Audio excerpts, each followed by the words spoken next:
नमस्कार, मैं हूं संजय शर्मा। आप देख रहे हैं 4 PM यूपी। संडे का दिन है, आपको बेसब्री के साथ राजीव नारायण जी का इंतजार होगा। पूरी दुनिया उनको सुनती है। पेशे से इंजीनियर आदमी, 20 साल उसने अध्यात्म की और ज्योतिष का अध्ययन किया। मैं फिर कह दूं, अगर आपको ज्योतिष पसंद है तो ये देखिए प्रोग्राम, ना पसंद हो मत देखिए। मुझे पसंद है, मेरी जिंदगी में कुछ कुछ घटा है जिससे मेरे को ज्योतिष पे यकीन है। कुछ लोग बहुत नाराज रहते हैं, दुखी रहते हैं, फ्रस्ट्रेटेड रहते हैं। पहले राजीव नारायण जी को अपनी जन्मपत्री दिखाई थी, उसके बाद समय समय समय मांगते रहते थे, और फिर अब वो राजीव जी के खिलाफ बोलने लगे। ऐसे भक्तों के लिए मेरे पास कुछ शब्द हैं नहीं। फिलहाल राजीव जी ने आज की भविष्यवाणी में प्रियंका गांधी पे बड़ा फोकस किया है। बताया है कि प्रियंका गांधी किस तरह कांग्रेस की दशा और दिशा दोनों बदल सकती हैं।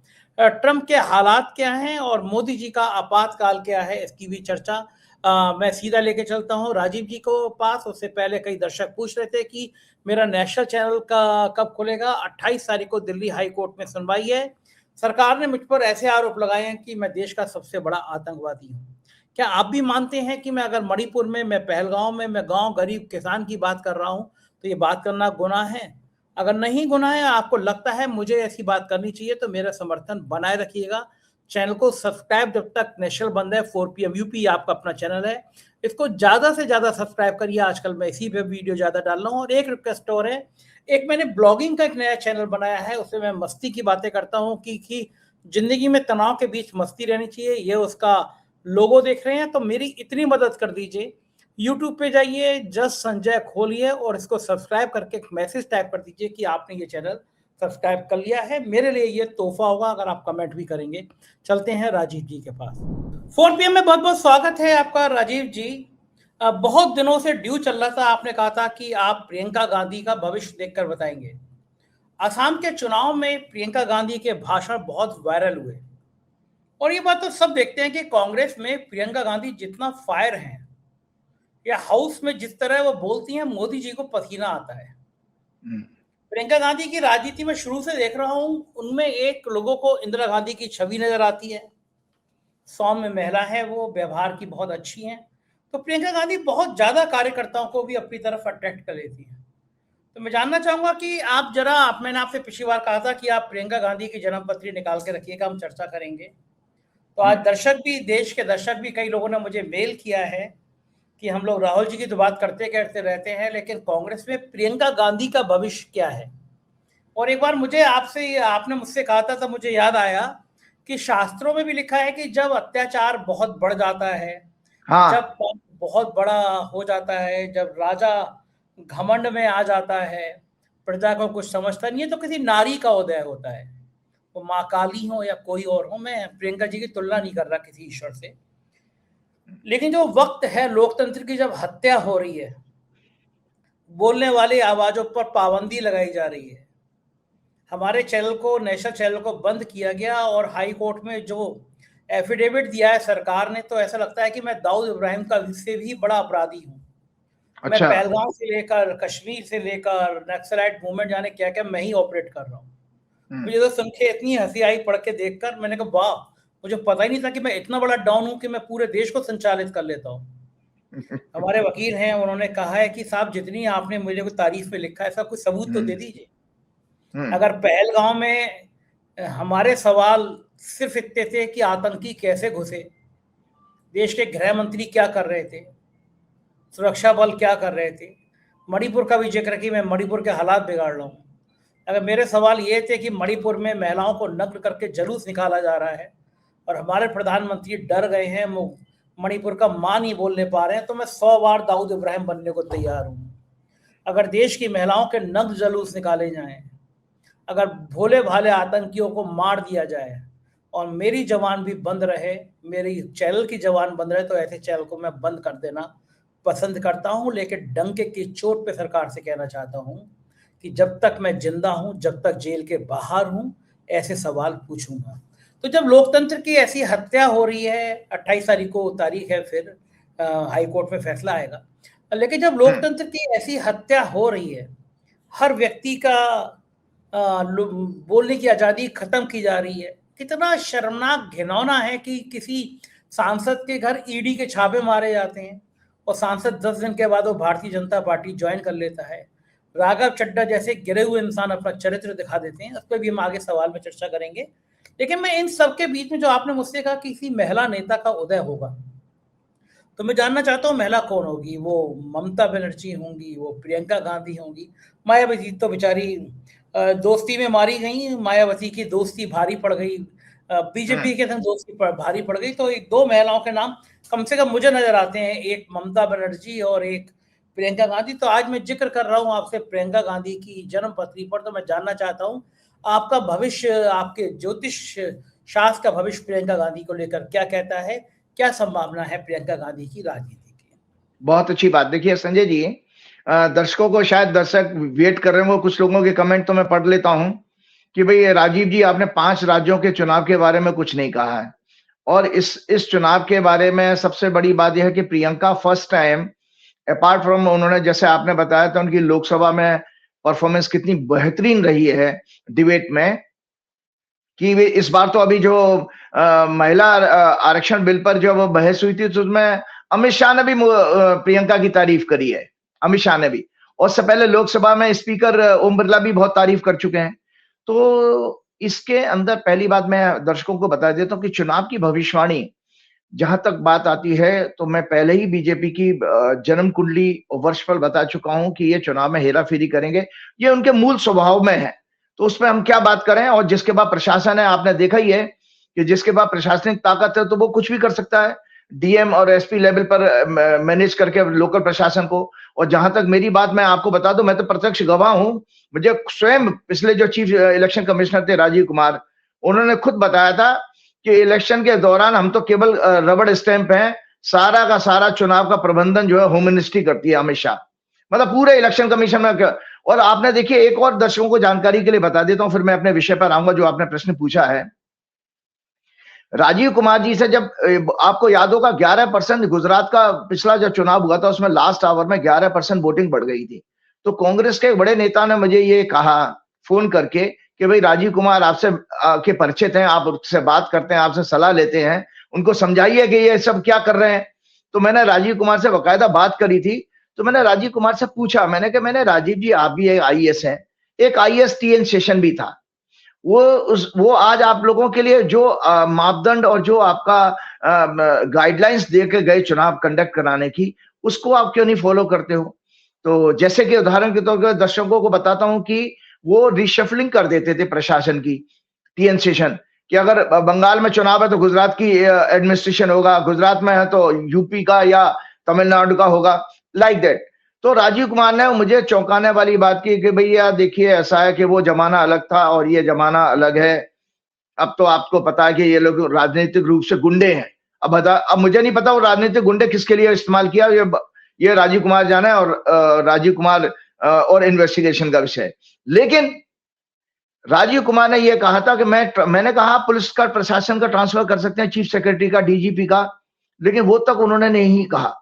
और अभी क्या हम देख रहे हैं पश्चिम बंगाल के चुनाव में, वही चुनाव आयोग जो कि उनका एक चपरासी के समान ज्वाइंट सेक्रेटरी हुआ करता था, गुप्ता जी हैं हमारे यूपी में, कहते हैं गुप्ता जी, लाला जी जो इस समय चीफ इलेक्शन कमिश्नर है, पहले भी वाले भी लाला जी थे, वो अग्रवाल थे, वो भी यूपी के ही थे, ये तो हमारे आगरा के पड़ोस के हैं। तो अब इस व्यक्ति ने देखिए किस तरह सरेंडर किया, ये 2 कदम राजीव कुमार से भी आगे निकल गए, कि किस तरह से 1000 से ज्यादा, कितना मैं अखबारों में जो पढ़ा है, कितने अफसरों को उन्होंने पश्चिम बंगाल में ट्रांसफर कर दिया, जैसे पश्चिम बंगाल कोई बांग्लादेश है या कोई म्यांमार है या दूसरा कोई देश है, भारत का हिस्सा ही नहीं है। मतलब आपने एंटायर ब्यूरोक्रेसी का ट्रांसफर कर दिया। लेकिन उसके बावजूद भी जनता जिस तरह सड़कों पर आई है, मैं बार बार आपके प्रोग्राम में कहता रहा हूं, 14 सितंबर के प्रोग्राम में मैंने पहली बार कहा था, जब ये बताया था कि भारत की 7 वर्ष की मंगल की चर्चा शुरू हो गई है, सड़कों पर लोग आएंगे। तो सड़कों पर आने का अर्थ दर्शकों 2 तरह से होता है, एक हम ज्यादा से ज्यादा नंबर में वोटिंग करें, या दूसरी तरफ हम सड़कों पर प्रदर्शन करें, आंदोलन करें। तो दोनों तरह की बातें मिक्स देखी जा रही है। लेकिन बंगाल का जो चुनाव है इतिहास बन गया है, जो अखबार में 90% से ज्यादा वोटिंग करके, इसमें इन्होंने जो षड्यंत्र किया उसको एक और दर्शकों की जानकारी के लिए बता दे, तो कभी मैंने योगेंद्र यादव जी को सुना था, ये कहते हैं कि भाई ये लोग कितनी भी हेराफेरी कर रहे हैं ईवीएम में या प्रशासनिक हेराफेरी, कितने लोगों से ये फर्जी वोट डलवा देंगे, कितने लोगों के वोट एडिशन कर देंगे। तो उसकी परसेंटेज वो रफली कोई 10% के आसपास बता रहे थे। तो योगेंद्र यादव जी का वो पुराना वीडियो जो हरियाणा के चुनाव के बाद आया था, को दर्शक देख सकते हैं। उन्होंने कहा था कि भाई इसका एक ही तरीका हो सकता है कि अगर पब्लिक ज्यादा से ज्यादा वोट करेगी तो ये 10% को नलीफाई, उसको जीरो कर सकती है। हो सकता है आने वाला समय, बाकी मैं ज्योतिष का आपको परिणाम तो बताने वाला हूं। तो हमारे लिए समस्या संजय जी ये होती है कि ना तो ममता बनर्जी की कोई ऑथेंटिक हॉरोस्कोप है, तो हम कैसे प्रेडिक्शन करें कांग्रेस की प्रेडिक्शन में, क्योंकि कांग्रेस का वहां पर कोई नेता है नहीं। अब अगर हम कांग्रेस आई की प्रेडिक्शन करते हैं तो पूरे देश के लिए है। राहुल गांधी और प्रियंका गांधी उसके नेता हैं, लीडर हैं, इंपॉर्टेंट लीडर हैं, लेकिन कोई पार्टी अध्यक्ष नहीं है। तो कुछ संकेत जो हमको मिलते हैं उनके आधार पर हम एक संकेत, एक ट्रेंड बता सकते हैं आपको। नंबर ऑफ सीट तो मैं पहले ही बता चुका हूं, नंबर ऑफ सीट प्रेडिक्शन करना ज्योतिष का काम नहीं है। उसके लिए ज्योतिषी अगर पूरी गणना की तरह काम करे कि सारे कैंडिडेट की हॉरोस्कोप हो, हर पार्टी दे, जैसे आप चुनावी सर्वे कराते हैं इस तरह से, तो वहां तो मैं नंबर ऑफ सीटें भी बता सकता हूं। तो संजय जी, जो मैंने आपको बताया, प्रियंका गांधी का 12 जनवरी का बर्थ है, 12 जनवरी 1972 का, और मैंने 11 जनवरी को उनके ऊपर एक प्रोग्राम किया था क्योंकि उनका वर्षफल भी मैंने एनालाइज किया था। तो आज बात आपके क्वेश्चन की वहीं से शुरू करता हूं। ये प्रियंका गांधी की, दर्शकों जो आपके पास हॉरोस्कोप है, ये मैं आप लोगों को दिखा देता हूं। ये प्रियंका गांधी की बर्थ हॉरोस्कोप है। प्रियंका गांधी की बर्थ हॉरोस्कोप में 12 जनवरी 1972 का जन्म, बुधवार का, मिथुन लगन की कुंडली। उनके 7वें भाव में कितने अच्छे ग्रह हैं। बृहस्पति 7th लॉर्ड होकर के बैठे हैं, लग्नेश बुध भी वहीं बैठे हैं, सूर्य बैठे हैं, बहुत अच्छी सोल है। सूर्य और बृहस्पति, बार बार आपके प्रोग्राम में कहता हूं मैं ज्योतिष सिखाने के लिए, किसी की भी हॉरोस्कोप में दर्शकों, सूर्य आत्मा का कारक है, बृहस्पति गंगा जल है। अगर किसी व्यक्ति की हॉरोस्कोप में जुपिटर और सन इकट्ठे हैं तो ऐसा व्यक्ति निर्मल आत्मा का व्यक्ति होता है, मतलब गुड सोल होता है, बहुत अच्छा व्यक्ति होता है। ट्रांसपेरेंट होगा पूरा हृदय में, जो बाहर है वो ही अंदर होगा, कोई छल कपट नहीं होता है। 3 ग्रह वहां, चंद्रमा उनका जरूर नीच का है, लेकिन इसमें मंगल उनका 10th हाउस में चला गया, और साथ में राहु उनके 8th हाउस में, शनि इनके 2nd हाउस 12वें घर में है, केतु उनके 2nd हाउस में। तो ये दर्शकों को पता होगा कि 11 जनवरी 2026 को मैंने एक पूरा का पूरा प्रोग्राम किया था।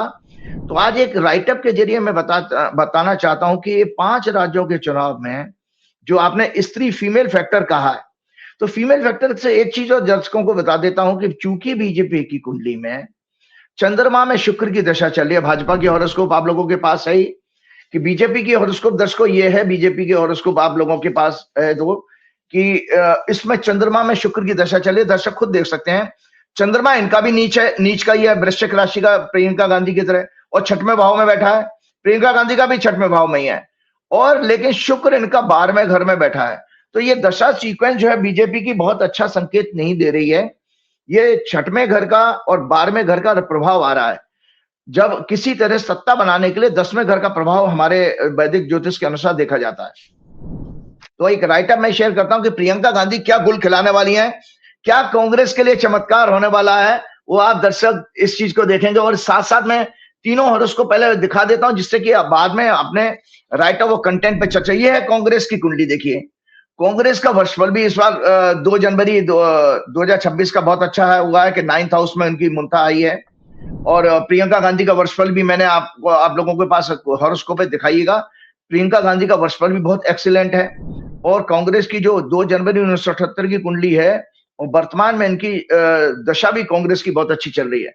तो एक ये राइटअप शेयर करता हूं, जिससे आगे आने वाले आपके प्रश्न का जवाब मिल जाएगा संजय जी। ये तो क्या प्रियंका गांधी और कांग्रेस के स्टार्स 15 मार्च 2026 को जो 4 बजे प्रेस कॉन्फ्रेंस के द्वारा इलेक्शन जब अनाउंस हुए थे, जब चुनाव आयोग इलेक्शन अनाउंस करता है तो उसको हमने एक वर्ष का समय मान लिया, ये प्रोसीजर शुरू हो गया जहां से आचार संहिता लग जाती है।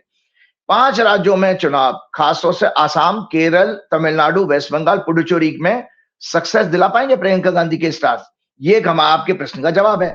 प्रियंका गांधी 12 जनवरी 1972, जेमिनी लग्न, स्कॉर्पियो राशि, मून साइन अनुराधा नक्षत्र में इनका जन्म हुआ, और वर्तमान में इनकी दशा चल रही है संजय जी, सूर्य में बृहस्पति में शनि।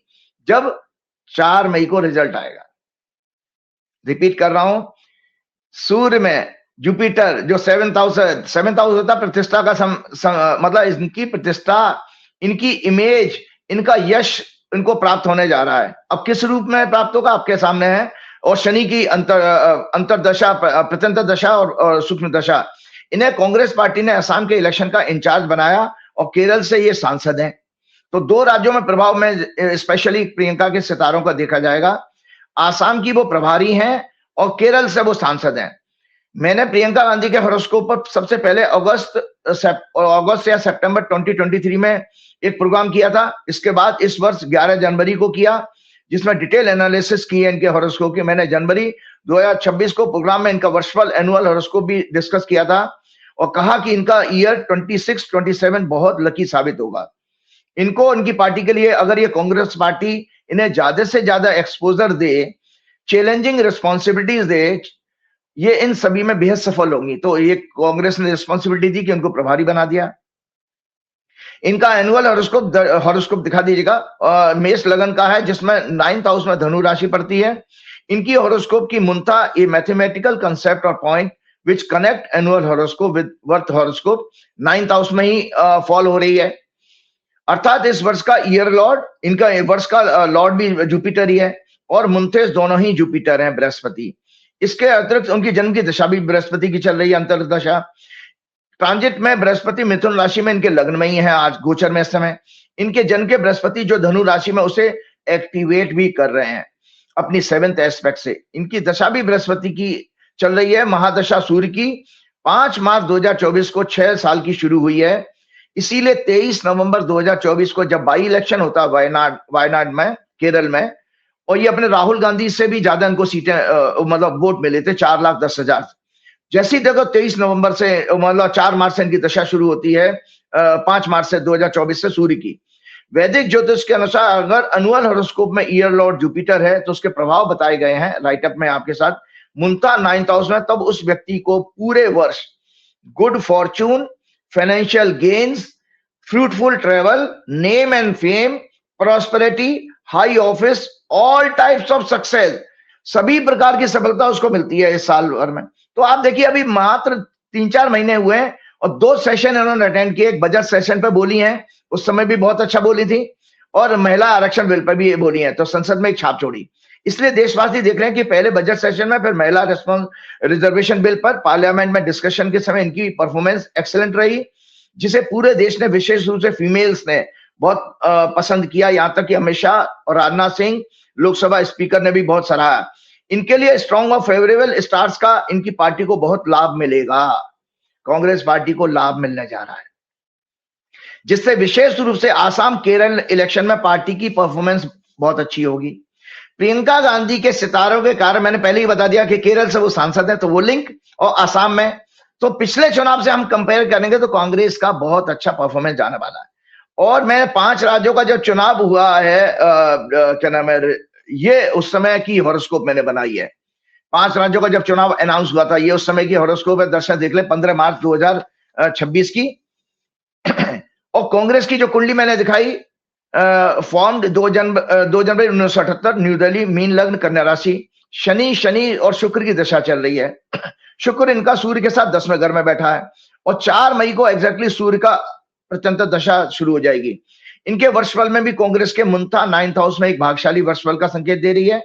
सैटर्न बर्थ हॉरोस्कोप में 6th हाउस में विपरीत राजयोग, 12th लॉर्ड इन 6th हाउस बना रहा है। और शत्रुहंता का मीनिंग होता है विक्ट्री ओवर एनिमीज और एनी स्ट्रगल फाइट का योग बना रहा है।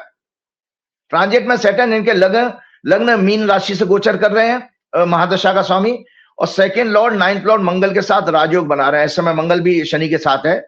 दशा सीक्वेंस शनि शुक्र 5-9 एक्सेस की, मतलब बेहद लकी दशा चल रही है शनि शुक्र कांग्रेस की। दोनों ग्रह परस्पर ग्रेट फ्रेंड भी हैं, अति मित्र हैं। अतः ऑस्पिशियस समय चल रहा है, मतलब बहुत शुभ समय है कांग्रेस का, अर्थात सफलता का संकेत मिल रहा है। खासतौर से डायरेक्शन की जब हम बात करते हैं संजय जी, तो साउथ डायरेक्शन इनके लिए बहुत ज्यादा अच्छा समाचार लेके आएगी, क्योंकि 10th हाउस से 4th, हमारे जैसे मैं दर्शकों को बताता हूं कि लग्न से पूरब, 4थे घर से 4th हाउस से आपका उत्तर, 7वें भाव से आपका पश्चिम, और 10वें भाव से दक्षिण देखा जाता है।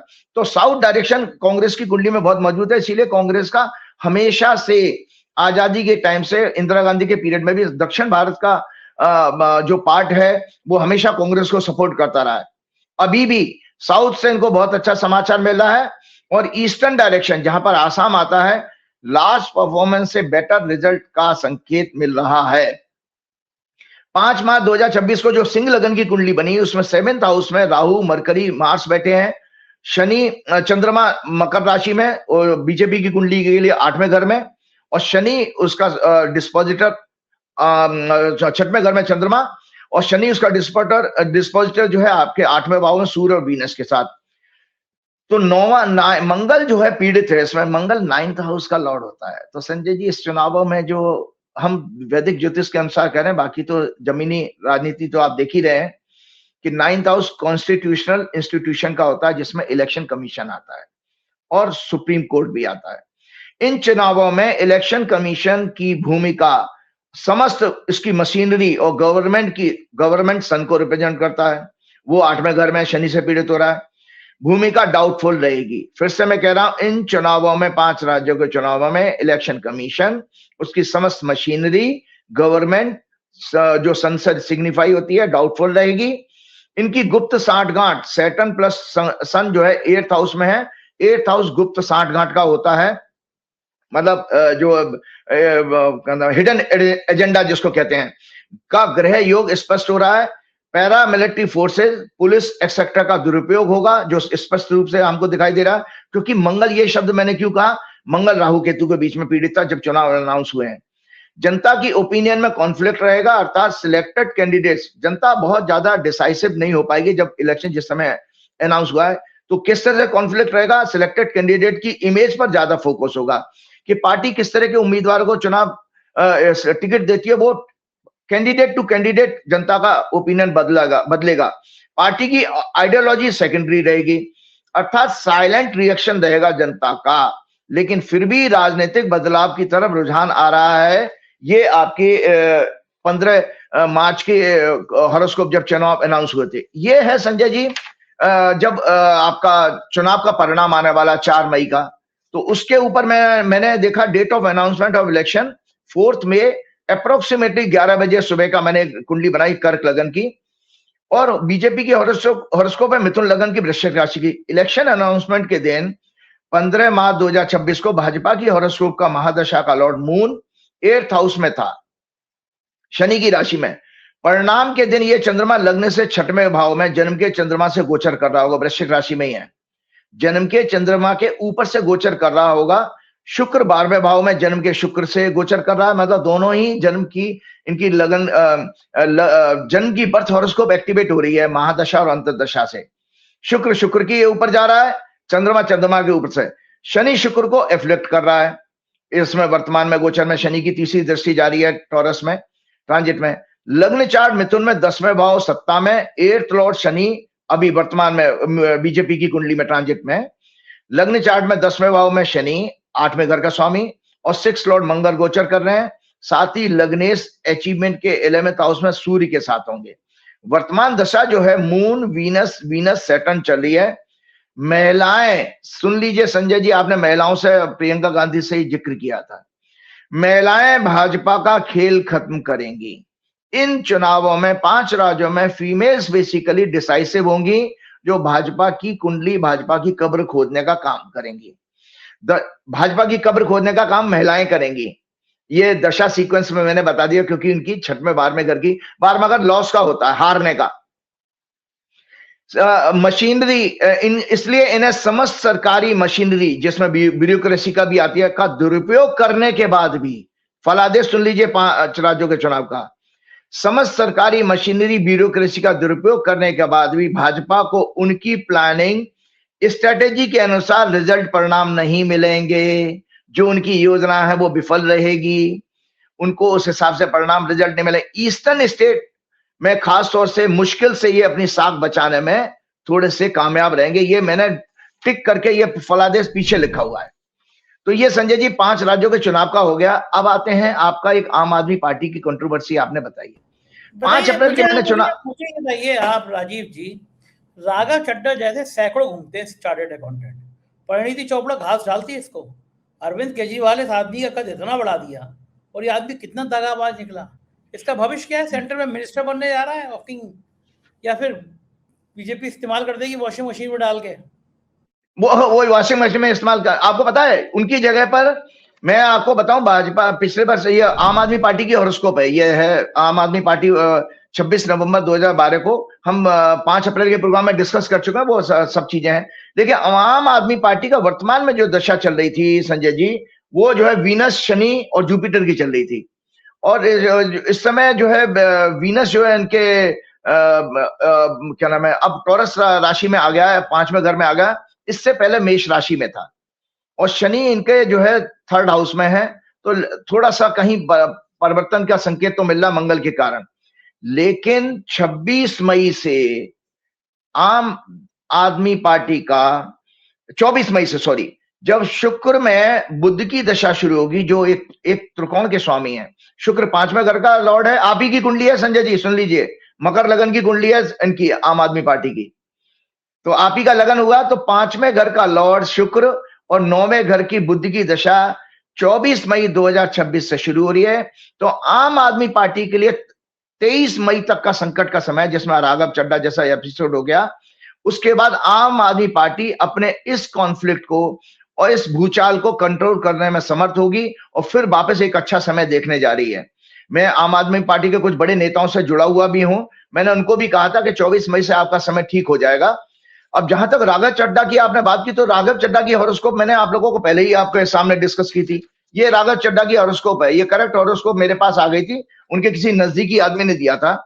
11 नवंबर 1988 का जन्म है, और वास्तव में आपने ठीक कहा, ये आदमी भोगी किस्म का व्यक्ति है, और मैंने उसमें लिखा भी है, भोग विलासता नीच का शुक्र है इसका, माइंडसेट भी इसका नीच का है, वेवरिंग है, इसको खुद नहीं पता कि मैं क्या करने जा रहा हूं, तो ये अपने लिए गड्ढा खोद के जा रहा है। नीच का जिनका चंद्रमा, आप देख ही रहे हैं नीच के चंद्रमा वालों को, डोनाल्ड ट्रंप भी आपके सामने ही है। आपको कहीं ज्योतिष की किताबें बड़ी बड़ी ढूंढने की जरूरत नहीं है। 2 एग्जाम्पल मैंने सुना दिए, एक हमारे नरेंद्र मोदी नीच के चंद्रमा वाले, एक हमारे डोनाल्ड ट्रंप नीच के चंद्रमा वाले आपके सामने है, वो उनका व्यवहार कैसा है उसी से आप समझ लिए। तो राघव चड्ढा भी उनसे कहीं अलग नहीं है। साथ में मैंने ये भी बताया था, सूर्य भी इसका नीच का है और 12वें घर में बैठा हुआ है, और उसका डिस्पोजिटर शुक्र जो है वो भी नीच का ही है। तो ऐसा व्यक्ति अच्छा व्यक्ति नहीं है। 4th हाउस में एफ्लिक्टेड शनि है राहु केतु से, अतः ये अपनी मदर ऑर्गेनाइजेशन के साथ धोखा कर सकता है।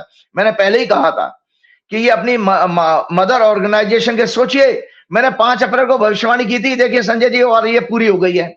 ये मेरा आज का नहीं है, ये उस समय का राइटअप है, मैंने साफ लिखा हुआ है, 4th हाउस एफ्लिक्टेड है शनि राहु से, अतः ये अपनी मदर ऑर्गेनाइजेशन के साथ धोखा कर सकता है। मतलब जहां से इसकी राजनीति शुरू हुई है, इन पर ट्रस्ट करना नहीं करना चाहिए। जनता की सेवा, राष्ट्रवाद इनका झूठा और नकली है। इस व्यक्ति का जनता की सेवा का स्लोगन और राष्ट्रवाद नाम की कोई इसके अंदर सोच नहीं है, घटिया सोच है। ये घटिया इंसान भी है क्योंकि सूर्य इसका जो है नीच का है और मंगल से पीड़ित हो रहा, क्रूर किस्म का है। शनि और मंगल द्वारा शुक्र जो कि चंद्र कुंडली का 7th लॉर्ड 12th लॉर्ड भी है, पीड़ित होना। इनकी लाइफ में ग्लैमर, मैंने एक और चेतावनी दी थी कि जो ग्लैमर से लेडी इनकी जीवन में आई है विवाह करके, वो इनके लिए बेसिकली आप विष कन्या के रूप में साबित होंगी। विष कन्या समझते हैं जो आपका कैरियर तबाह कर दे। ठीक है, वो उनकी पत्नी है, उन्होंने विवाह किया है, लेकिन उनके आने से इनका डाउनफॉल राजनीति में निश्चित होगा। ये कभी चुनाव जीत नहीं सकता कभी व्यक्ति। ये व्यक्ति इनका, चूंकि मैंने आपको बताया ना, ये कभी चुनाव नहीं जीत सकते क्योंकि सूर्य इनका नीच का 12वें घर में है। जनता में ये कभी पसंद नहीं किए जाएंगे, पब्लिक में जाएंगे। ये तो नॉमिनेटेड मेंबर रहे हैं। तो मैंने कहा ग्लैमर वर्ड की और अट्रैक्टिव चार्मिंग फीमेल के कारण ह्यूमिलेशन इनको मिलने का, पॉलिटिकल कैरियर की डेथ आदि का संकेत दे रहा है। मैंने 5 अप्रैल को कहा था कि इनका राजनीतिक कैरियर की डेथ हो जाएगी इनकी।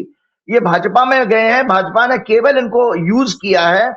पंजाब में चूंकि भाजपा का नाम की कोई चीज नहीं है, इनको पंजाबी होने का फायदा मिल रहा था, तो भाजपा सोचती थी इनको चुनाव लड़ा के जीत लेंगे। ये विधानसभा का चुनाव नहीं जीत सकते, लोकसभा तो बहुत बड़ी बात है।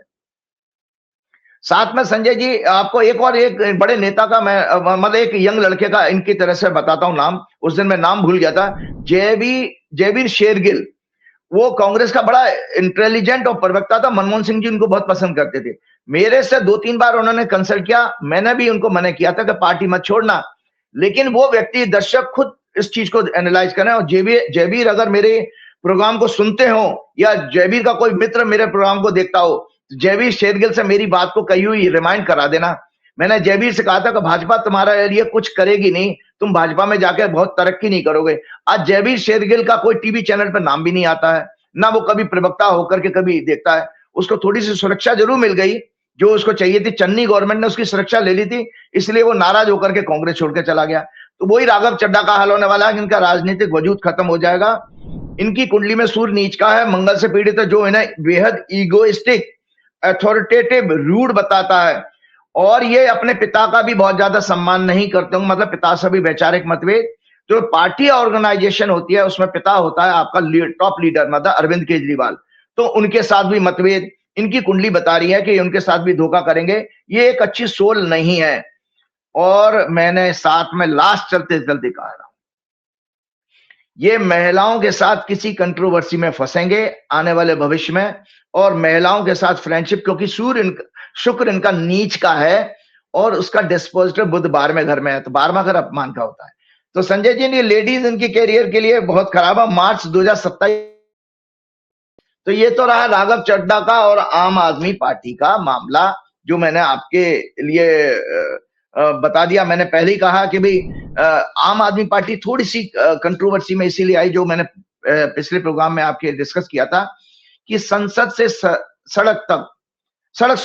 से संसद तक संघर्ष के लिए ये पार्टी बनी थी। ये पार्टी को जिस समय इनको कंफर्ट आया उसी समय यह पार्टी अपने पथ से भटक गई और उनको पब्लिक ने इस तरह का वो दिया।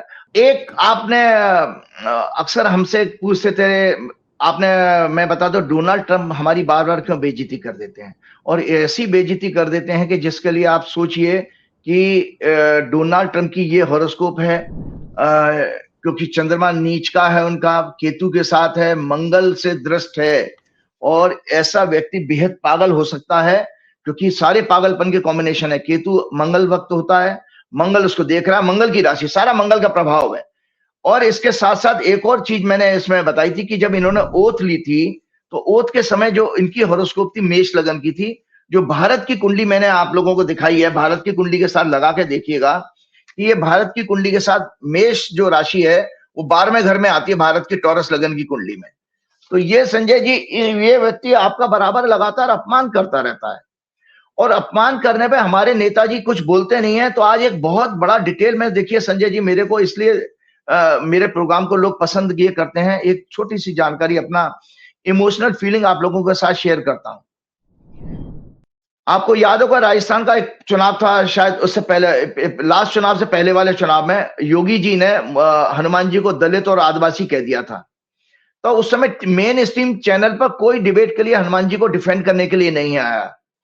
जितने भी साधु संत महात्मा, जितने अपने बड़े बड़े आश्रम खोल के बैठे हुए हैं और भक्तों को बेवकूफ बना रहे हैं, लोगों को, बड़े बड़े संत महात्मा, महामंडलेश्वर और जाने कौन कौन, कभी हनुमान जी के अपमान पर कोई नहीं बोलने वाला। मैं बोला था, और मैंने रूबिका लियाकत के साथ वो प्रोग्राम किया था। उसके बाद अभी कुछ महीने पहले आप लोगों ने देखा कि मोदी जी ने फिर हनुमान जी का अपमान किया और उनको पतंग में उनकी फोटो लगा करके उड़ाने की कोशिश की, वो भी विदेशी मेहमान के सामने। तो जब आप विदेशी मेहमान के सामने अपने भगवानों का अपमान करोगे तो आप कैसे उम्मीद कर सकते हो कि विदेशी लोग आपको सम्मान देंगे? तो उसका परिणाम आपके सामने है कि अभी हाल ही में डोनाल्ड ट्रंप ने लास्ट 2-3 दिन पहले ही जो बात कही है, किसी एक रेडियो कमेंटेटर की पोस्ट को उन्होंने रीपोस्ट कर दिया। लेकिन डोनाल्ड ट्रंप दुनिया के सबसे ताकतवर व्यक्ति हैं, दुनिया के सबसे ताकतवर देश के राष्ट्रपति भी हैं। उनका ट्वीट पोस्ट करने का मतलब है करोड़ों लोगों ने देखा होगा। और हमारे धर्म का जो बदनामी हुई है देश की 147 करोड़ लोगों की, वो किस तरह से हुई है कि उन्होंने हमारे देश को नर्क स्थान कह दिया, नर्क स्थान कहा। तो आज संजय जी, फिर एक मेरी पीड़ा, मैं हमेशा आध्यात्मिक, मैं जानता हूं कि मैं जीवन में ज्योतिषी के साथ साथ आज की आने वाली पीढ़ियां, मैं आप लोगों के साथ अपनी भावनाएं शेयर कर रहा हूं। आप लोग मुझे पसंद करते हो, इतना प्रेम करते हो, और मैं आप लोगों का बहुत कृतज्ञ हूं। तो आज एक राइटअप मैं डिटेल में शेयर ये करना चाह रहा हूं, जो दुनिया का, जो भारतवर्ष का कोई संत महात्मा नहीं करेगा। कि आज मैं बहुत फिर दुखी होकर के, जैसे मैं उस दिन हनुमान जी के का अपमान करने में मैं दुखी हुआ था, जब नरेंद्र मोदी ने पतंग में लगा कर उड़ाया था। आज भारत को नर्क स्थान कहने पर फिर मैं दुखी होकर के, क्रोधित होकर के भी, आज अगर क्रोध में मेरे से कुछ अपशब्द निकल जाए तो दर्शकों, वो ये मेरा बहुत अंदर का हृदय जो द्रवित होकर के बोला, वो मैं इन लोगों को छोड़ने वाला नहीं हूं। और मैंने आप लोगों के सामने संकल्प लेता हूं कि पूरे देश में मैं भ्रमण करूंगा, जगह जगह हर गांव देहात में जाऊंगा, और आरएसएस, विश्व हिंदू परिषद और भाजपा, इनके पाखंड, हिंदुत्व के पाखंड को, सनातन धर्म को के पाखंड को जरूर एक्सपोज करूंगा। क्योंकि ये राइटअप आज मैं शेयर कर रहा हूं कि किस देश को आपने नरक स्थान का हमारे ऊपर प्रश्न चिन्ह लगा दिया। हम एक तरफ कहते हैं ऋषि मुनियों का देश है, एक तरफ हम ये कहते हैं कि भगवान हमारे यहाँ पैदा हुआ है। अरे वही भगवान हमारे यहाँ पैदा हो रहे हैं। मानवता का सबसे सर्वप्रथम जो ज्ञान था, वो वेद, वो हमारे यहाँ से हुए। इतना बड़ा हमारा इतिहास है, रामायण महाभारत हमारे इतिहास ग्रंथ हैं, और हमको नरक स्थान कह दिया गया। और हमारे देश में किसी गोदी मीडिया ने, किसी क्या नाम है, कॉर्पोरेट आदमी ने, लीडर ने, मतलब उद्योगपति ने, किसी ब्यूरोक्रेट ने, किसी फिल्म स्टार ने, तलवे चाटने वालों ने, किसी ने कोई प्रतिक्रिया नहीं दी, ना आरएसएस ने दी। तो ये राइटअप है, मैं आज पहले आपको ये बताऊंगा, उसके साथ ही मेरा प्रोग्राम का ये 10 मिनट 15 मिनट का जो मेरा राइटअप है, ये एक डिटेल में है, और हमेशा हमेशा के लिए आपके पास रिकॉर्ड जाएगा। इसको लोग आर्टिकल लिखें पेपर में, न्यूज़पेपर में लिखें, और डोनाल्ड ट्रंप को जबरदस्त गरियाएं, इसको देशी भाषा में कहते हैं, इसको अब्यूज करना चाहिए उस पागल आदमी को, कि उसने हमारे देश को नर्क क्यों कहा। और हमें अब्यूज करना चाहिए नरेंद्र मोदी को भी, गालियां नरेंद्र मोदी को भी देनी चाहिए, नरेंद्र मोदी के पुतले जलाए जाने चाहिए, और मोहन भागवत के पुतले जलाए जाने चाहिए, विश्व हिंदू परिषद के पुतले जलाए जाना चाहिए। क्योंकि ये इन्होंने भारत को नर्क, ये कैसे आनंद स्वीकार कर लिया, और ये बोलते क्यों नहीं है। यूएसए, डोनाल्ड ट्रंप और उनके एडमिनिस्ट्रेशन के द्वारा सरेंडर गोदी नेता, ये सरेंडर गोदी नेता, भारत के 147 करोड़ नागरिक सनातन धर्म संस्कृति, हमारे वेद सहित सभी धर्म शास्त्रों, उपनिषद, गीता, रामायण, पुराण, महाभारत आदि, शंकराचार्य, जैन धर्म हमारे यहां से हुआ, सिख धर्म हमारे यहां हुआ, आदि को मानने वाले लोगों का 20 जनवरी 2025 को सेकेंड टाइम ओथ लेने के बाद लगातार ये डोनाल्ड ट्रंप और उसका प्रशासन हमारा अपमान करता आ रहा है। लेकिन सनातन धर्म संस्कृति के पाखंड का चोला ओढ़े आरएसएस, बीएचपी, बजरंग दल जो मवालियों का दल है, मोदी, शाह, योगी, भाजपा के सभी नेता, बड़े बड़े आश्रम चलाने वाले और भक्तों को मूर्ख बनाने वाले महामंडलेश्वर, साधु, संत, महात्मा, देशद्रोही गोदी मीडिया, कॉर्पोरेट्स, तलवे चाटने वाले film actors, retired and serving bureaucrats, people related with judiciary, जो रिटायर्ड जज भी बहुत सारे अपने दारू पी करके रात को कमेंट करते रहते हैं ना, सभी की जबान जैसे कट गई हो, मौन व्रत धारण किए हुए हैं। ट्रंप सहित वेस्टर्न लीडर्स उनकी मीडिया को कड़े शब्दों में रिएक्शन प्रतिक्रिया देने में, एक भी इनमें से नपुंसक, ताली थाली बजाने वाला, भांडों की तरह व्यवहार करने वाले जो व्यस्त हैं और अपने आप को असमर्थ महसूस कर रहे हैं क्योंकि आपने प्रतिक्रिया नहीं दी। तो दर्शकों, आज मैं अपने देश, अपने सनातन धर्म संस्कृति की एक छोटी सी व्याख्या मैंने मेहनत करके, जो मेरा रिसर्च है, क्योंकि मैंने वेदों का अध्ययन भी किया है, मैंने कर्म कांड के 2 साल के आचार का भी परीक्षा पास की है, तो इसलिए मेरे पास ये छोटा सा ज्ञान था जो मैं आपको शेयर कर रहा हूं। और ये हमेशा लिए आपके पास एक नोट्स के रूप में रहना चाहिए कि जिससे घर घर में एक एक बच्चे को, जैन जी को अपने धर्म संस्कृति, भारतीय संस्कृति, सनातन संस्कृति का एक संक्षिप्त, एक समराइज फॉर्म में आपको आर्टिकल मतलब नोट्स मिले। ये मैं आज आपके साथ शेयर कर रहा हूं। सनातन धर्म के शास्त्रों के अनुसार भारत, जिसका शाब्दिक अर्थ है भा प्लस रथ, भा कहते हैं, भा का अर्थ है ज्ञान और रथ का अर्थ होता है लगा हुआ अर्थात भारत शब्द का अर्थ है ज्ञान में निरंतर लगा हुआ। और भा सूर्य का पर्यायवाची भी है, मतलब भा सूर्य के लिए भी कहा जाता है, भानु है ना शब्द की भूमि है। भारतवर्ष एक जम्बूद्वीप का एक प्रमुख भाग है, को अत्यंत पवित्र हमारे शास्त्रों में कहा गया है, अत्यंत पवित्र, विशेष और महत्वपूर्ण स्थान दिया गया है। इसे केवल एक भौगोलिक क्षेत्र नहीं बल्कि धार्मिक और सामाजिक रूप से अनुपम माना गया है। प्राचीन शास्त्रों के अनुसार समस्त पृथ्वी को 7 द्वीपों में, सप्तद्वीप में विभाजित किया गया, जिसमें जम्बूद्वीप सबसे महत्वपूर्ण है। भारतवर्ष जम्बूद्वीप का दक्षिण भाग है, जिसका उत्तर में हमारे हिमालय है। इसका नाम भारत चक्रवर्ती सम्राट राजा भरत के नाम पर पड़ा था, जो ऋषभ देव के पुत्र थे। सामाजिक महत्व क्या है भारत का? ये आर्यों का अर्थ होता है उन्नत, ज्ञानी, धर्मनिष्ठ लोगों की भूमि है, इसलिए इसे आर्यावर्त भी कहा गया है, जहां कर्म और गुणों के आधार पर वर्णाश्रम धर्म, ब्राह्मण, क्षत्रिय, वैश्य, शूद्र, वर्ण आश्रम के आधार पर धर्म होते हैं, अलग अलग धर्म, इनके जो कर्म के ऊपर, और मनुष्य के जीवन के उसके उद्देश्यों के पालन के लिए संपूर्ण जीवन को 4 आश्रमों के द्वारा व्यवस्थित किया गया। कौन से 4 आश्रम है? ब्रह्मचर्य, गृहस्थ, वानप्रस्थ और संन्यास। 100 साल की जीवन को 25-25 साल में कैटेगराइज किया गया। यहाँ परिवार, गुरु शिष्य परंपरा का यज्ञ संस्कार, 16 संस्कार, संगीत, नृत्य, आयुर्वेद, ज्योतिष, षड दर्शन, जिसमें न्याय दर्शन भी एक है, आदि विकसित हुए हैं इसी देश में। संपूर्ण समाज को धर्म का अर्थ होता है ethical and moral code of conduct, कर्तव्य और नैतिकता पर आधारित व्यवस्था का वर्णन है। हमारे शास्त्रों की फेमस डॉक्ट्राइन है, संजय जी, फेमस डॉक्ट्राइन क्या है हमारे शास्त्रों की? वसुदैव कुटुंबकम, अर्थात संपूर्ण पृथ्वी एक परिवार कुटुंब है। आचार्य देवो भव, मातृ पितृ देवो भव, मतलब आचार्य गुरु हमारे लिए देवता समान है, माता पिता देवता समान है, मातृ पितृ देवो भव, अतिथि देवो भव, मेहमान भी हमारे यहाँ देवता के स्वरूप माना गया है, अतिथि देवो भव। संयुक्त परिवार जीवन और नारी शक्ति के महत्व के लिए, उन्हें सम्मान देने के लिए, ये जो कहा गया, आप अभी कह रहे थे नारी का सम्मान, और ये आरएसएस और बीजेपी का तो खोखला, वो तो भ्रष्टाचारी बलात्कारी जोड़ो पार्टी है भाजपा। तो हमारे यहाँ नारी स्त्री के महत्व देने के लिए हमारी डॉक्ट्राइन है हमारे शास्त्रों की, यत्र नार्यस्तु पूज्यन्ते रमन्ते तत्र देवता, यत्र तास्तु न पूज्यन्ते सर्वास्त्र तत्र फला क्रिया। अर्थात इसका अर्थ यह है, जहां नारियों, फीमेल की पूजा, सम्मान, रेस्पेक्ट, ऑनर की जाती है, वहां देवताओं की प्रीति अर्थात ब्लेसिंग्स मिलती है, उनका कृपा मिलती है। जहां उनका सम्मान नहीं किया जाता, वहां सब कार्य निष्फल हो जाते हैं, बेकार, फेल हो जाते हैं।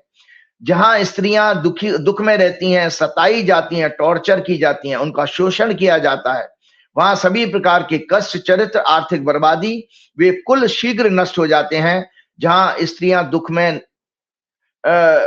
और जहां स्त्रियां दुख में नहीं रहती अर्थात प्रसन्न और सुखी रहती हैं, वहां सदा रिद्धि सिद्धि की वृद्धि होती है।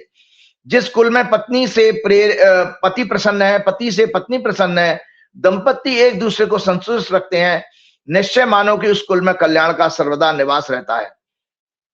सनातन धर्म संस्कृति में समाज का नेतृत्व करने के लिए, देश और विश्व की सभी मानव और अन्य जीवों की सुरक्षा, कल्याण की भावना मजबूत करने के लिए ब्रह्मचर्य का वास्तविक अर्थ माना गया, व्यापक अर्थ है सेक्स या अन्य प्लेजर को अवॉइड करना नहीं है ब्रह्मचर्य का मतलब, बल्कि अपनी शारीरिक और मानसिक आध्यात्मिक ऊर्जा, राइट यूज ऑफ एनर्जी का उपयोग है, आत्मनियंत्रण और स्पिरिचुअल लिविंग है।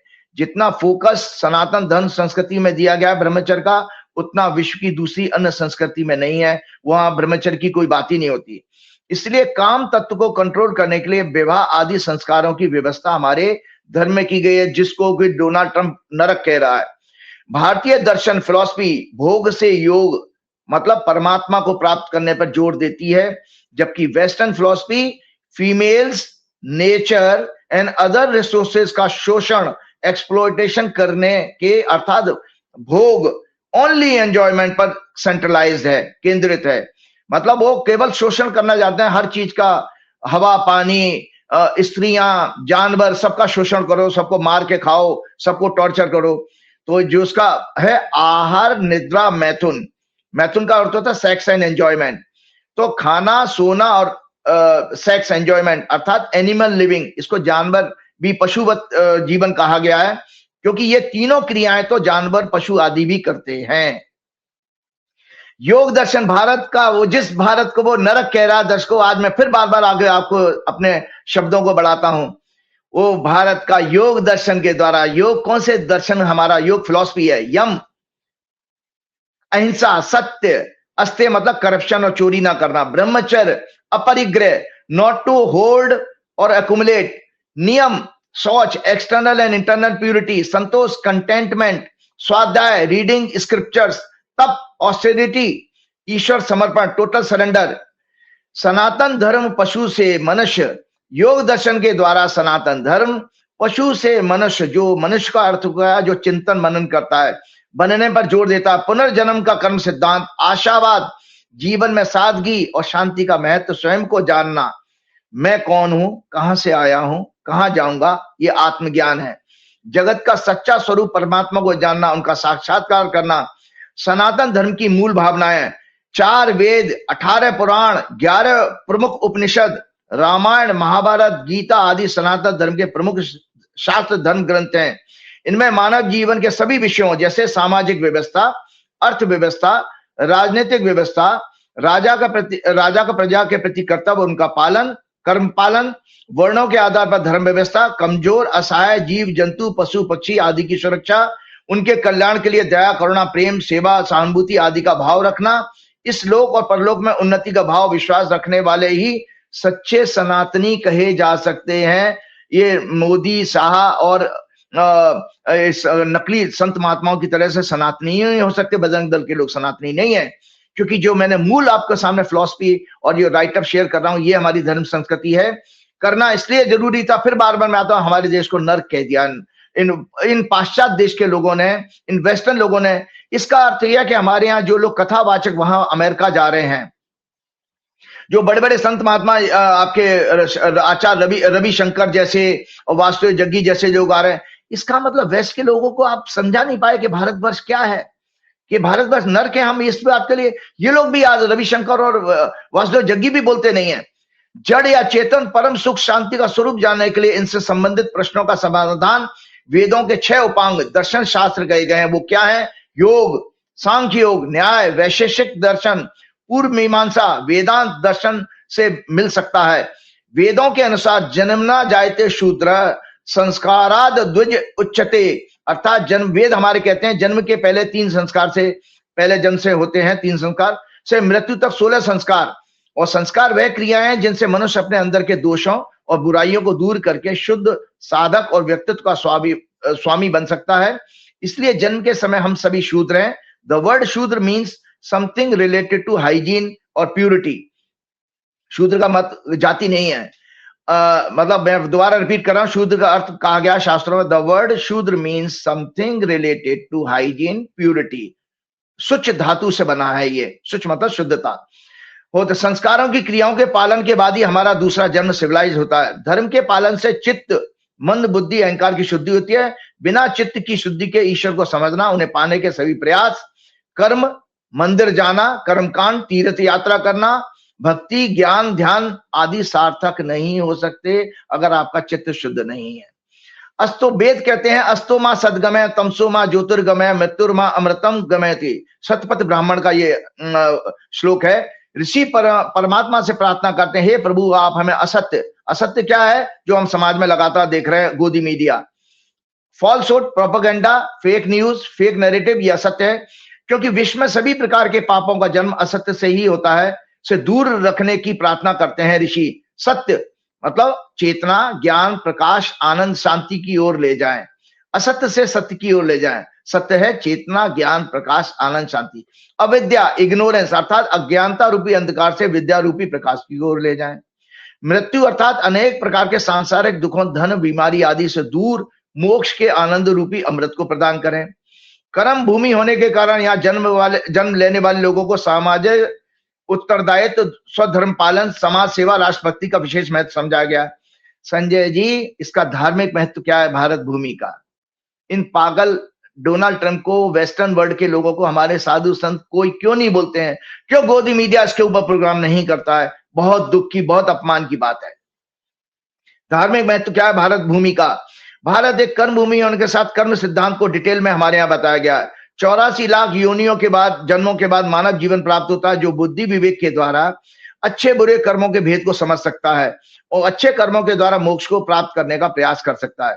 भारत ऋषि, देखिए पूरा विश्व सुन ले मेरी बात को, डोनाल्ड ट्रंप भी मेरी बात को सुन ले, नेतन्याहू भी मेरी बात को सुन ले, पुतिन भी सुन ले, जीपिंग भी सुन ले. भारत ऋषि मुनियों का देश है. विश्व का मानव सभ्यता का सर्वप्रथम ज्ञान ब्रह्मा जी द्वारा 4 ऋषियों, अग्नि को ऋग्वेद, वायु को यजुर्वेद, आदित्य ऋषि को सामवेद, अथर्ववेद अंगिरा ऋषि को प्राप्त हुआ। सृष्टि के आरंभ में उनकी ध्यान अवस्था में दिया गया ड्यूरिंग मेडिटेशन स्टेट, जिसे वेद के नाम से जाना गया। और यहां भगवान विष्णु के 9 अवतार हुए हैं। आपके भगवान यहां पैदा हो रहे हैं और नरक हो गया। भगवान नरक में जन्म ले सकते हैं? अरे आप चिंतन करिए, क्या भगवान नरक में जन्म ले सकते हैं? यहां भगवान विष्णु के 9 अवतार राम, कृष्ण आदि अब तक जन्म ले चुके हैं। भविष्य पुराण के अनुसार कलयुग के अंत में कल्कि का अवतार होगा, जो ज्ञान के द्वारा अधर्म का नाश करके धर्म की पुनर्स्थापना करेगा। यहां गंगा, यमुना, गोदावरी, भारत भूमि में कावेरी आदि पवित्र नदियां बहती हैं। हिमालय, बद्रीनाथ, केदारनाथ, काशी, अयोध्या, मथुरा, वृंदावन, रामेश्वरम आदि अनेक तीर्थ हैं, जिनका स्नान दर्शन मात्र से हमें अपने पापों, दुखों को दूर करने की आध्यात्मिक शक्ति प्राप्त होती है। आप मेरा क्रोध, अब मेरा जो इन वर्ड्स में निकलेगा, क्योंकि ये मैंने पहले तो आपको संक्षिप्त रूप में अपने भारतवर्ष के दर्शन कराए हैं ज्ञान की, कि कितना महान देश है हमारा। ये सोचिए, देवता भी यहाँ पे जन्म लेने के लिए तरसते हैं, ऐसा हमारे शास्त्रों में लिखा है। और जिस देश को, उस देश को नरक कह दिया गया, हमारा देश अभी तक खामोश है, कोई प्रोग्राम नहीं हो रहा। मैं अगर नरेंद्र मोदी की जगह होता तो क्या करता, तो सुन लीजिए मैं क्या करता। डोनाल्ड ट्रंप यूएसए, इस एडमिनिस्ट्रेशन द्वारा 24 अप्रैल 2026 को एक रेडियो होस्ट माइकल सवेज की कमेंट्री को सोशल मीडिया ट्रुथ सोशल पर री शेयर किया गया। A baby here becomes an instant citizen and then they bring the entire family in from China और इंडिया और सम अदर हेल होल नरक on the earth. उसने China और India को hell hole कहा। उसने हमारे भारतीय इमिग्रेंट्स को गैंगस्टर्स विद लैपटॉप कहा। मतलब he said these people take jobs from Americans and strain the system। विश्व का सबसे बड़ा पागल, mentally sick and unfit for any powerful administration position व्यक्ति, जिसके बारे में मैं विश्व का एकमात्र एस्ट्रोलॉजर हूं, मैं विश्व का अकेला ज्योतिषी हूं हनुमान जी के आशीर्वाद से, जिसने उसकी ओथ के समय, सेकेंड टाइम ओथ के समय जब फॉर्म हुई प्लेनेटरी पोजीशन अलाइनमेंट्स के बेस पर जो हॉरोस्कोप बनी थी, उसको एनालाइज करते हुए समय समय पर 26 जनवरी के प्रोग्राम में, उससे सबसे पहले, उसके बाद पूरे वर्ष में कई प्रोग्राम में मैंने पहले ही प्रेडिक्ट कर चुका हूं कि डोनाल्ड ट्रंप, उनका एडमिनिस्ट्रेशन अपने पूरे टेन्योर में भारत का और 147 करोड़ देशवासियों का लगातार अपमान करता रहेगा। और आप ये देखिए, और इसके बाद में भी हम लोग बिल्कुल कैसे अपमान किया, ये दर्शकों ये भी राइट अप पुराना जरूर में शेयर कीजिएगा कि अभी तो नर्कस्तान का, उससे पहले डोनाल्ड ट्रंप द्वारा जो लगातार नरेंद्र मोदी को अपनी ओथ में ना इनवाइट करना, भारत के नागरिकों को, छात्रों, युवाओं को बेड़ियों हथकड़ियों में बांधकर मिलिट्री प्लेन से एक अपराधी की तरह भेजना, और उस पर मोदी, शाह, आरएसएस, योगी, टोटल ब्यूरोक्रेसी, गोदी मीडिया साइलेंस रही। ऑपरेशन सिंदूर के समय इंडिया पाकिस्तान मिलिट्री कॉन्फ्लिक्ट को उसने रुकवाया, 100 बार से ज्यादा वो इस बात को कह चुका है। इतना ही नहीं, उसने व्हाइट हाउस में मोदी और सरकार का मजाक उड़ाते हुए कहा कि मैंने मोदी को सभी तरह का यूएस के साथ ट्रेड बंद करने की धमकी दी, और उसने उसको 24 घंटे का समय दिया, लेकिन मोदी ने मात्र 5 घंटे में ही सीज फायर कर दिया। मोदी इतना डर गया, 24 घंटे का इंतजार ही नहीं किया, और 5 घंटे में ही वो सीज फायर मान लिया। उन्होंने ये भी कहा इस कॉन्फ्लिक्ट में 5 और 7 लगभग फाइटर जेट विमान गिराए गए थे। ट्रंप के एक ट्रेड एडवाइजर ने नरेंद्र मोदी पर गंभीर आरोप लगाते हुए क्या रशिया से क्रूड ऑयल परचेज करके नरेंद्र मोदी इस रशिया यूक्रेन वार को फंड कर रहे हैं। उन्होंने मोदी इस बार कहा, इंडिया पर टैरिफ लगाया जो कभी 0% हुआ करता था, रशिया से ऑयल परचेज बंद कर दिया। 28 अगस्त 2025 को ट्रंप के एक और एडवाइजर पीटर नेवरो ने इंडिया चाइना के क्लोज आने पर मोदी की एससीओ समिट में विजिट और पुतिन से मीटिंग पर अगेंस्ट द डिप्लोमेटिक नॉर्म एक बेहद घटिया अपमानजनक कमेंट कहा था। India you are getting in bad with them, अर्थात चाइना, उस चाइना और रशिया के साथ आप सोने जा रहे हो जिस चाइना ने आपके अक्साई चीन सहित तुम्हारी सीमा पर कई क्षेत्रों पर कब्जा कर लिया। तुम इन दोनों तानाशाहों के सामने दंडवत होकर के लेट रहने जा रहे हो। इससे भी ज्यादा मोदी और उनकी सरकार के लिए बेहद अपमानजनक स्थिति पैदा करते हुए 21 नवंबर 2025 को latest US China economic and security review commission की एक रिपोर्ट 2025 में एनुअल रिपोर्ट सबमिट की गई, जिसमें कहा गया कि मई 2025 को 4 डे का मिलिट्री कॉन्फ्लिक्ट इंडिया पाकिस्तान के बीच में पाकिस्तान को मिलिट्री सक्सेस मिली, अर्थात इंडिया 4 दिन की लड़ाई हार गया था और चाइना ने पाकिस्तान को इस कॉन्फ्लिक्ट में real time intelligence military equipment supply किए और आर्म्स सप्लाई की। उस चाइना के साथ हमने बीजिंग की अभी हवाई यात्रा भी शुरू कर दी है। ये 800 पेज की रिपोर्ट है, जिसमें पेज नंबर 108 और 109 में इंडिया पाकिस्तान मिलिट्री कॉन्फ्लिक्ट के बारे में बताया गया है। और अभी एक पत्रकार ने अभी हाल फिलहाल में कुछ महीने पहले ही एक पत्रकार ने मोदी की इजराइल यात्रा 25 फरवरी 2026 को हुई, उस पर टिप्पणी करते हुए बेहद अपमानजनक बात कही थी मोदी के लिए कि मोदी इजराइल के सामने अपनी दोनों टांगें खोल देते हैं, ओपन हिज 2 legs। और जेफरी एप्स्टीन उससे पहले कह ही चुके हैं कि वो ये नेतन्याहू के सामने सैंग एंड डांस की बात उन्होंने कही। अब संजय जी, ये छोटी छोटी बच्चियों का शोषण करने वाले, सेक्स अब्यूज करने वाला वेस्टर्न वर्ल्ड जो है, डोनाल्ड ट्रंप हो, नेतन्याहू हो, ये सब ये छोटी छोटी बच्चियों का यौन शोषण, सेक्स अब्यूज, एक्सप्लॉयटेशन करने वाले Epstein gang, USA, Trump, Israel, Netanyahu, जो पैर के नाखून से लेकर सर के बाल तक अनेक करप्शन, स्कैंडल्स और अधर्म के युद्धों के द्वारा विश्व में लाखों लोगों की हत्याएं करवा चुके हैं अभी तक। अभी हाल ही में छल कपट, धर्मशास्त्रों और यूएन चार्टर के नियमों के विरुद्ध के वार रूल्स के विरुद्ध ईरान में इन्होंने उनके सर्वोच्च धर्मगुरु और सर्वोच्च नेता को और उनके पॉलिटिकल लीडर्स को, मिलिट्री लीडर्स की हत्याएं करवाई हैं।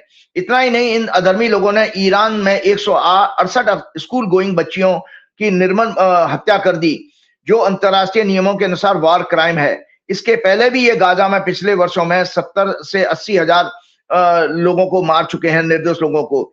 ये हजारों निर्दोष बुजुर्ग महिलाएं जिसमें थी बच्चियों की हत्याएं करवाने के अपराधी हैं।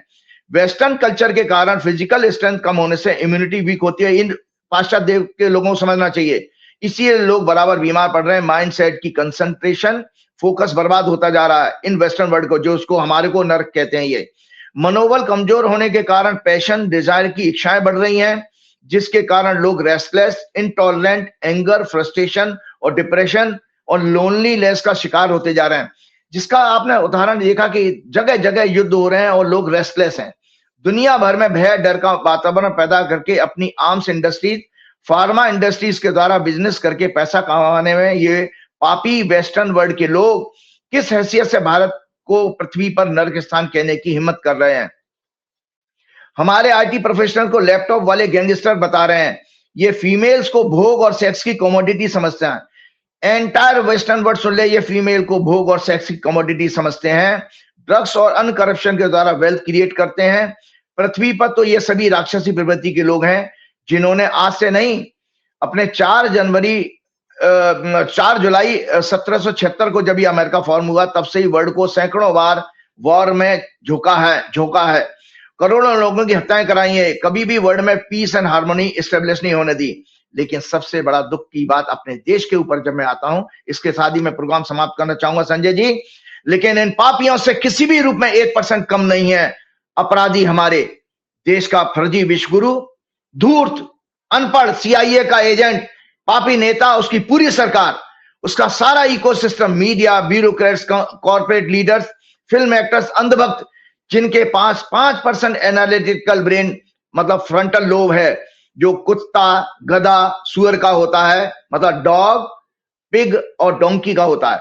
RSS, VHP, इनके सभी संगठन जिन्होंने एक बार भी ट्रंप को कड़े शब्दों में भारत के सनातन धर्म संस्कृति के अपमान, देशवासियों को एक तरह से नर्क का या नाली का कीड़ा जैसा घटिया शब्द, सोच यही बन गई ना, नर्क का कीड़ा कह दो, नाली का कीड़ा कह दो, जैसी घटिया स्टेटमेंट की निंदा तक नहीं की इन लोगों ने। ऐसे देश में अगर मैं प्रधानमंत्री होता संजय जी, तो तुरंत अमेरिका के एम्बेसडर को बुलाकर कड़े शब्दों में अपनी नाराजगी जाहिर करता, उनसे सभी सामाजिक, आर्थिक, आध्यात्मिक संबंधों को तोड़ने की धमकी देता। इनमें यूएसए में रह रहे इतने ही जिम्मेदार पापी वो भी लोग भी हैं जो यूएसए में रह रहे NRI हैं। इनमें यूएसए में रह रहे सभी भारत के NRI भी इतने ही अपराधी हैं, जिन्होंने वहां विरोध प्रदर्शन करके अपने धर्म संस्कृति के अपमान पर नाराजगी व्यक्त नहीं की। ये सब ताली थाली बजाने वाले अंधभक्त, नपुंसक और 5% ब्रेन वाले कुत्ता, गधा, सुअर वाले हैं, जानवरों का व्यवहार करने वाले जैसे लोग हैं। भारत के सबसे मनहूस पनौती नेता के रोड शो, कल्चरल प्रोग्राम को, उसकी ब्रांडिंग को, उसके प्रोपेगेंडा को ये एनआरआई प्रचारित करने में 2010 से व्यक्त हैं। इनकी नैतिकता, आत्मा, जमीर सभी मर चुका है, इसलिए ये किसी भी अन्याय या अपमान के प्रति बोलने का साहस नहीं जुटा पाते हैं। इसलिए परमात्मा ने इन सभी की स्थिति ठीक है पुरानी कहावत के अनुसार बना दी है। वो कहावत है, धोबी का कुत्ता, ना घर का ना घाट का। इन एनआरआई की हालत हो चुकी है, धोबी का कुत्ता, ना घर का ना घाट का। उसका आगे परिणाम बताता हूं।